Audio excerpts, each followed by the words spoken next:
Hi friends, welcome to Kavyanayana cooking channel. ನಾನು ಸುಷ್ಮಾ. ಬನ್ನಿ ಇವತ್ತು ಮಸಾಲ ಇಡ್ಲಿ ಯಾವ ಥರ ಮಾಡೋದು ಅಂತ ಸಾಫ್ಟಾಗಿ ಸ್ಪಾಂಜಿಯಾಗಿ ನಿಮಗೆ ಈಸಿಯಾಗಿ ನಾನು ತೋರಿಸ್ಕೊಡ್ತೀನಿ. ಹಾಗೆ ನಮ್ಮ ಚಾನಲ್ನ ಇನ್ನೂ ಯಾರು ಸಬ್ಸ್ಕ್ರೈಬ್ ಮಾಡ್ಕೊಂಡಿಲ್ಲ, ಪ್ಲೀಸ್ ಸಬ್ಸ್ಕ್ರೈಬ್ ಮಾಡ್ಕೊಂಡು ನೋಡಿ, ಹಾಗೆ ಸಪೋರ್ಟ್ ಮಾಡಿ ನಮ್ಮ ಚಾನಲ್ನ. ನೋಡಿ, ನಾನಿಲ್ಲಿ 2 ಕಪ್ಪಷ್ಟು ರೇಷನ್ ಅಕ್ಕಿನ ತೊಗೊಂಡಿದ್ದೀನಿ. ಹಾಗೆ ಅರ್ಧ ಕಪ್ಪಷ್ಟು ಉದ್ದಿನ ಕಾಳನ್ನ ತೊಗೊಂಡಿದ್ದೀನಿ. ಹಾಗೆ 1/4 ಟೀ ಸ್ಪೂನಷ್ಟು ಮೆಂತ್ಯನ ತೊಗೊಂಡಿದ್ದೀನಿ. ಇವೆಲ್ಲವನ್ನು ನಾವು ಒಂದು ಪಾತ್ರೆಗೆ ಹಾಕಿ ಒಂದು 2-3 ಬಾರಿ ನೀಟಾಗಿ ತೊಳ್ಕೊಂಡು ಅವನ್ನೆಲ್ಲ ನೆನೆ ಇಡಬೇಕು. ನಾವು ಡಸ್ಟ್ ಎಲ್ಲ ಇರುತ್ತೆ, ಒಂದು 2-3 ಬಾರಿ ಆದರೂ ತೊಳಿಲೇಬೇಕು. ನೋಡಿ, ಇದನ್ನು ನಾವು ನೀರು ಹಾಕ್ಕೊಂಡು ಚೆನ್ನಾಗಿ ತೊಳೆಯೋಣ.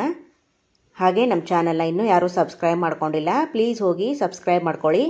ಬೆಲ್ ಐಕನ್ನ ಪ್ರೆಸ್ ಮಾಡಿ ಆಲ್ ಅನ್ನೋ ನೋಟಿಫಿಕೇಷನ್ ಸೆಲೆಕ್ಟ್ ಮಾಡಿಕೊಂಡ್ರೆ ನಾವು ಹಾಕೋ ವಿಡಿಯೋ ಎಲ್ಲ ಮೊದಲು ನಿಮಗೆ ಬರುತ್ತದೆ ಫ್ರೆಂಡ್ಸ್.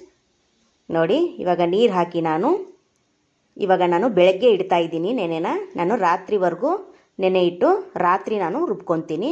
ನೋಡಿ, ಇವಾಗ ಟೈಮು 7 ಗಂಟೆ ಆಗಿದೆ. ಇವಾಗ ನಾನು ಮಿಕ್ಸಿ ಜಾರ್ಗೆ ಹಾಕ್ಕೊಂಡು ನುಣ್ಣಗೆ ರುಬ್ಕೊಂಬರ್ತೀನಿ. ನೋಡಿ, ಅವಲಕ್ಕಿ ಹಾಕ್ತಾಯಿಲ್ಲ, ಅನ್ನ ಹಾಕ್ತಾಯಿಲ್ಲ, ಬರೀ ಉದ್ದಿನಬೇಳೆ ಮತ್ತು ಅಕ್ಕಿ ಮಾತ್ರ ನಾವು ಹಾಕ್ಕೊಂಡು ರುಬ್ತಾ ಇರೋದು. ಇಡ್ಲಿಗೆ ಸೂಪರಾಗಿ ಬರುತ್ತೆ. ನೋಡಿ, ಎಲ್ಲವನ್ನು ರುಬ್ಬಿ ನಾನು ಪಾತ್ರೆಗೆ ಹಾಕ್ಕೊಂಡಿದ್ದೀನಿ. ಚೆನ್ನಾಗಿ ಸ್ಪೂನಿನ ಸಹಾಯದಿಂದ ಈ ಥರ ಕಲಿಸ್ಬೇಕು. ಕೈಯಿಂದ ಕಲಿಸಿದ್ರೆ ಇನ್ನೂ ಒಳ್ಳೆಯದು, ಬೇಗ ಹುಳಿ ಬಂದುಬಿಡುತ್ತೆ. ಬೆಳಗ್ಗೆ ಸಾಫ್ಟಾಗಿ ಇಡ್ಲಿ ಬರುತ್ತೆ. ನೋಡಿ, ಚೆನ್ನಾಗಿ ಕಲಿಸಿ ನಾನು ಓವರ್ ನೈಟು ಮುಚ್ಚಿಡ್ತೀನಿ. ಬೆಳಗ್ಗೆ ನೋಡ್ತೀನಿ ಹುಳಿ ಎಷ್ಟು ಬಂದಿರುತ್ತೆ ಅಂತ ನಿಮಗೆ ತೋರಿಸ್ತೀನಿ ಫ್ರೆಂಡ್ಸ್. ಹಾಗೆ ಮಸಾಲ ಇಡ್ಲಿ ಆಗಿರೋದ್ರಿಂದ ಹಿಟ್ಟಿಗೆ ನಾವು ಮಸಾಲೆನ ಹಾಕ್ಕೊಳ್ಳೋಣ. ನೋಡಿ, ಒಲೆ ಮೇಲೆ ಒಂದು ಚಿಕ್ಕದು ಕಡಾಯಿ ಇಟ್ಕೊಂಡು ಅದಕ್ಕೆ ಎಣ್ಣೆ ಹಾಕ್ಕೊಂಡಿದ್ದೀನಿ. ಸಾಸಿವೆ ಮತ್ತು ಜೀರಿಗೆ ಹಾಕ್ಕೊಂಡಿದ್ದೀನಿ. ಈಗ 1 ಟೇಬಲ್ ಸ್ಪೂನು ಕಡಲೆಬೇಳೆ ಹಾಗೆ ಶುಂಠಿನ ತುರಿದು ಹಾಕ್ಕೊಂಡಿದ್ದೀನಿ. ಹಾಗೆ ಚಿಕ್ಕದಾಗಿ ಕರಿಬೇವು ಕೂಡ ಕಟ್ ಮಾಡಿ ಹಾಕೋತಾ ಇದ್ದೀನಿ. ಹಾಗೆ ಇದಕ್ಕೆ ಸಣ್ಣದಾಗಿ ಕಟ್ ಮಾಡ್ಕೊಂಡಿರೋ 1 ಈರುಳ್ಳಿನ ಅದನ್ನು ಕೂಡ ಹಾಕೋತಾ ಇದ್ದೀನಿ. ಚೆನ್ನಾಗಿ ಫ್ರೈ ಮಾಡ್ಕೋಬೇಕು. ನೋಡಿ, ಕಲರು ಸ್ವಲ್ಪ ಚೇಂಜ್ ಆಗಬೇಕು ಈರುಳ್ಳಿದು, ಅಲ್ಲಿವರೆಗೂ ನಾವು ಫ್ರೈ ಮಾಡಿಕೊಂಡ್ರೆ ಸಾಕು. ನಿಮ್ಮ ಹತ್ರ ಸಬ್ಬಸಿ ಸೊಪ್ಪು ಇದ್ದರೆ ಅದನ್ನು ಕೂಡ ಕಟ್ ಮಾಡಿ ಕೂಡ ಸೇರಿಸ್ಕೋಬೋದು. ನೋಡಿ, ಹುಳಿ ನೋಡಿ ಎಷ್ಟು ಚೆನ್ನಾಗಿ ಬಂದಿದೆ, ಉಬ್ಬಿ ಅಲ್ವಾ. ನಾನು ಕಡಿಮೆ ಮೆಜರ್ಮೆಂಟಲ್ಲಿ ಮಾಡಿ ತೋರಿಸ್ತಾ ಇದ್ದೀನಿ ಫ್ರೆಂಡ್ಸ್. ನೀವು ಜಾಸ್ತಿ ಬೇಕಾದರೂ ಕೂಡ ಮಾಡ್ಕೋಬೋದು. ನೋಡಿ, ಹುಳಿ ಕೂಡ ಬಂದಿದೆ. ಅದೇ ಹಿಟ್ಟಿಗೆ ನಾನು ಒಗ್ಗರಣೆನ ನೋಡಿ, ಕೊತ್ತಂಬರಿ ಸೊಪ್ಪನ್ನು ಮೇಲೆ ಹಾಕ್ಕೊಂಡು ನಾನು ಮಿಕ್ಸ್ ಮಾಡ್ಕೊತೀನಿ. ನಾನು ಹೇಳ್ದಂಗೆ ಸಬ್ಬಸಿಗೆ ಸೊಪ್ಪು ಇದ್ದರೆ ಚೆನ್ನಾಗಿರುತ್ತೆ ಇನ್ನೂ ಕೂಡ. ನೋಡಿ, ಚೆನ್ನಾಗಿ ಮಿಕ್ಸ್ ಮಾಡ್ಕೋಬೇಕು. ಮಸಾಲ ಬೇಡ ಅನ್ನೋರು ಹಾಗೆ ಕೂಡ ಮಾಡ್ಕೋಬೋದು. ನೋಡಿ, ಯಾವಾಗಲೂ ಒಂದೇ ಥರ ಪ್ಲೇನ್ ಮಾಡಿ ಬೇಜಾರಾಗಿರುತ್ತೆ ಅಲ್ವಾ, ಅದಕ್ಕೋಸ್ಕರ ನೋಡಿ ರುಚಿಗೆ ತಕ್ಕಷ್ಟು ಉಪ್ಪನ್ನು ಸೇರಿಸ್ತಾ ಇದ್ದೀನಿ. ಮತ್ತೆ ಒಂದು ಸತಿ ಚೆನ್ನಾಗಿ ಮಿಕ್ಸ್ ಮಾಡ್ಕೊತೀನಿ.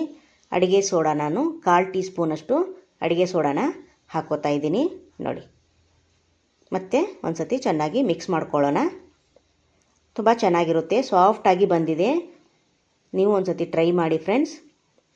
ಹಾಗೆ ನಿಮ್ಮ ಫ್ರೆಂಡ್ಸ್ ಫ್ಯಾಮಿಲಿಗೆಲ್ಲ ಶೇರ್ ಮಾಡಿ. ನೋಡಿ, ಇಡ್ಲಿ ಪ್ಲೇಟಿಗೆ ನಾನು ಎಣ್ಣೆನ ಸ್ಪ್ರೆಡ್ ಮಾಡ್ತಾಯಿದ್ದೀನಿ. ನೋಡಿ, ಆಗಲೇ ನಾನು ನೀರು ಕುದಿಯೋಕ್ಕೆ ಇಟ್ಟಿದ್ದೆ, ನೀರು ಕುದೀತಾ ಇದೆ. ನೋಡಿ, ಪ್ಲೇಟ್ ಇಟ್ಟಿದ್ದೀನಿ, ಅದರೊಳಗಡೆ ಒಂದೊಂದು ಸೌಟ್ ಆಗೋಷ್ಟು ಇಡ್ಲಿ ಹಿಟ್ಟನ್ನು ಹಾಕ್ಕೋತಾ ಇದ್ದೀನಿ ನಾನು. ನೋಡಿ, ಎಷ್ಟು ಹಿಡಿಯುತ್ತೋ ಅಷ್ಟೇ ಹಾಕ್ಕೊಳ್ಳಿ.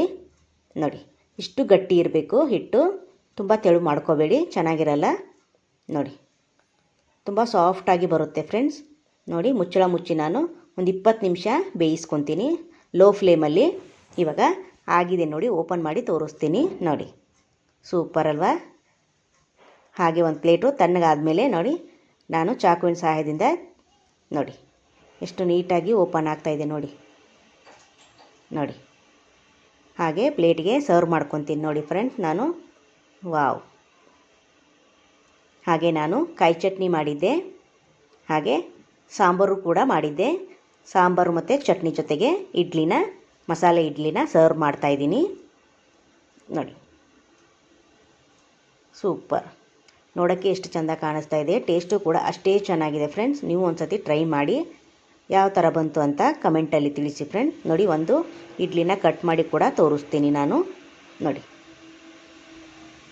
ಸೂಪರ್. ನೋಡಿ, ಎಷ್ಟು ಸಾಫ್ಟಾಗಿ ಬಂದಿದೆ ನೋಡಿ ಫ್ರೆಂಡ್ಸ್. ನೋಡಿ, ವಾವ್. ನೋಡಿ, ಅವಲಕ್ಕಿ ಇಲ್ಲ, ರಾತ್ರಿ ಉಳಿದಿರೋ ಅನ್ನ ಕೂಡ ಹಾಕಿಲ್ಲ, ಎಷ್ಟು ಈಸಿಯಾಗಿ ಬಂದಿದೆ ನೋಡಿ. Thank you for watching. ನಮಸ್ಕಾರ.